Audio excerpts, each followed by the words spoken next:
Good afternoon, everybody, and welcome to another edition of the RotoBaller Radio Waiver Wire Series. I'm your host, Anthony Aniano. Happy to be with you here today as we take a look at some pitchers available on the waiver wire for your fantasy baseball week 13. The week beginning the 4th of July, Monday, July 4th. Happy 4th of July weekend, everybody. Full disclosure, coming at you here on Saturday morning, July 2nd, before any of the action begins on a Saturday. So all stats are true through July 1st. And obviously can change anywhere between a little bit between now and when you watch this video. Yahoo.com Fantasy Sports is my reference point. Try to keep it at or below 40% rostership. And guys, don't forget to win big in 2022 with rotoballer.com's MLB and DFS Premium Pass, which includes 15 exclusive lineup tools, daily DFS cheat sheets, and our new Team Sync platform. Use RotoBaller's exclusive hitter projections, pitching planners, DFS value plays, research stations, lineup optimizer, and more to help you win big. For a limited time, get your MLB Premium Pass for an extra 10% off using discount code ACES. Visit rotoballer.com, sign up today, and start rotoballing like a boss. All right, everybody, we're here. Checkpoint number 2 as I adjust my seat. Checkpoint number 2 of your fantasy baseball season, 4th of July weekend. I always look Memorial Day, 4th of July is the first 2 major checkpoints, major evaluation times for my fantasy baseball season. We're about halfway through, okay, and time to evaluate. Now, pitching waiver wire, some veterans today, and a couple of closers have reemerged. That's who we're going to look at. The pitching, a lot of veterans, streaming options potentially for the coming week. And my number one ad on the mound is a Met. I'm sorry, guys, but he is. It's David Peterson of the New York Mets, coming off a 10 strikeout game just last night and a terrific matchup next week. It's time to pay attention to Peterson. Now, understand Max Scherzer's coming back for the Mets, I believe Tuesday, they said. So be mindful of that. But Carrasco's been ineffective. Chris Bassett's on the injured list. And every time you think Bassett's done, he gets another start. And every time he starts now, he's been effective.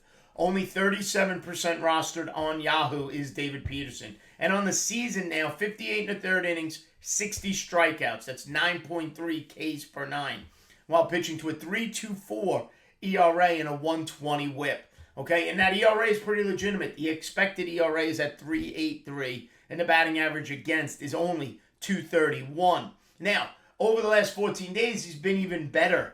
Okay, 25 strikeouts in 18 and a third innings. It's over 12 Ks per 9 innings, and an ERA of 2.45 and a whip of 0.93. His next start is scheduled for July 6th against the Cincinnati Reds. And yes, we will pick on that Cincinnati Reds team as much as we can.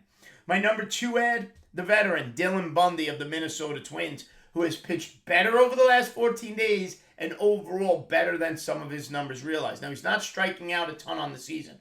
Only 6.5 Ks per 9 innings, 47 strikeouts in 65 innings pitched. His ERA is 4.71 and his whip is 1.29. However, even though he's got that 4.71 ERA, the expected ERA is at 3.88, telling you he's pitched to some bad luck. Now, over the last 14 days, he's had 3 starts, 19 innings, 10 strikeouts in those 19 innings. However, he has pitched to an ERA of 1.89, a whip of 0.89. He's got a 2 starts. He should have a 2-start week next week, starting with a 4th of July start against the Chicago White Sox.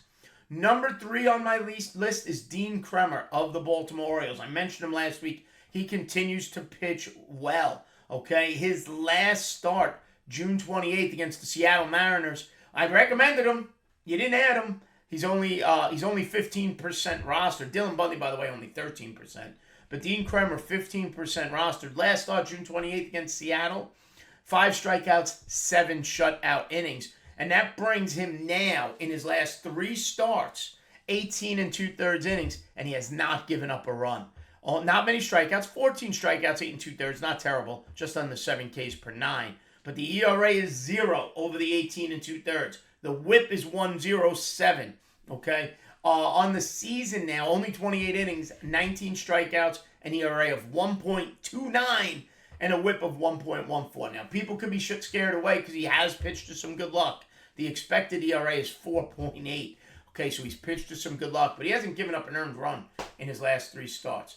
Next start is the 4th of July against the Texas Rangers. That's the first of his 2 starts of the week. Now, a couple of other veterans out there on the waiver wire who pitched effectively. I'm not saying they're must-adds. I'm saying if you're desperate and need a starter, they are available and have pitched effectively of late. One of which is Zack Greinke of the Kansas City Royals. He doesn't strike anybody out. Let's just acknowledge that. 4.5 Ks per 9 innings on the season. Only 32 strikeouts in 63 2/3. And he's pitched to a 4.38 ERA. However, okay, in his over the last 14 days, 12 innings, he's pitching to an ERA of 1.5.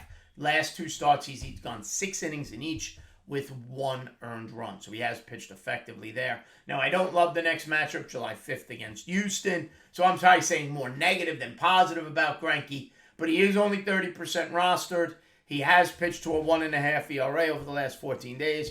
Throw that information out there. Let you decide what to do. But for me, it's a desperation add. Really because of the matchup. Maybe you add him and you don't start him against Houston. That's a fair move. And pitch him in some lighter matchups. Houston's becoming to me what the Yankees are, which is kind of in a void for starting pitching. And finally, another veteran who's been around the block way more than we'd like to think about, and that's Jose Quintana of the Pittsburgh Pirates. But he is pitching effectively this year. He's only 14% rostered. Almost 8 Ks per 9 innings, 67 strikeouts in 76 innings pitched. And on the season, he's pitching to a 3.43 ERA. Batting average against is 2.47, and the whip is 1.29. So he has pitched effectively of late. Now, over the last 14 days, 17 strikeouts in 17 1/3. It's 8.8 Ks per 9. So the strikeouts are consistent.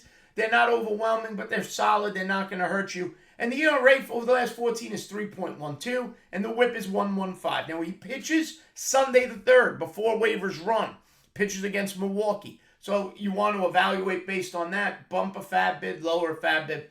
Go forward with that however you see forth. And then he'll have a start again midweek next week. All right? So if I rank these starting pitchers, it's Peterson 1, 37% rostered. Dylan Bundy 2, 13% rostered. Dean Kremer is a very close. I could easily put Kremer 2 and Dylan Bundy 3. But Kremer sits at 3 at 15%. And then the veterans, if you miss out on my top 3, Zack Greinke 30% and Jose Quintana at 14% rostered. Now, if you need saves, 2 players have reemerged in their bullpens of late. I thought it would be A.J. Puck in Oakland with the Jimenez injury. It isn't. It was Lou Trevino again coming back, and he's pitched well since taking over. Over the last 2 weeks, 6 strikeouts in 4 2/3 innings, no earned runs. And he's picked up 3 saves for the Oakland A's. Now, the whip has been high over that span. It's 1.71. And on the season, we know it hasn't been pretty. The ERA is at almost 7, 6.85. The whip is almost 2, 1.93. Started the season as the A's closer. Lost that role, but now seems to be back in it, even if it's temporarily. But if you're chasing saves, Lou Trevino, Oakland Athletics, tough to get saves. That team's not very good. But he does have 3 saves over the last 14 days. And he sits at 26% rostered. Also picking up some saves over the last 2 weeks if you're hunting them down. Hunter Strickland of the Cincinnati Reds. Again, I get the issue. It's a bad closer on a bad team, not always great. And both of these guys could get traded as we get closer to the trade deadline. However, Hunter Strickland is picking up strikeouts over 10 Ks per 9 innings over the last 14 and almost 9 Ks per 9 on the season. No earned runs over his last 14 days, and he has picked up 2 saves for the Cincinnati Reds. So Trevino and Strickland, a couple of relievers if you're hunting down saves for the next couple of weeks. I don't think it's a long-term fix. It's more short-term, but they are available on the waiver wire. Trevino, 26% rostered, and Hunter Strickland, 9% rostered. Guys, don't forget, stay right here on the RotoBaller YouTube channel if you haven't already. Check out the waiver wire hitter video for week 13. Like and subscribe right here to that RotoBaller radio YouTube channel. As always, download the RotoBaller app. Get all the latest news, information, and articles of rotoballer.com right there on your phone. MLB, NFL, whatever you're looking for. Football's coming. We know it. We smell it. We sense it. We're excited about it. All right. Follow me on Twitter at Aniano Fantasy. Thanks for watching, everybody. Enjoy the rest of your 4th of July weekend. Have a good one, folks.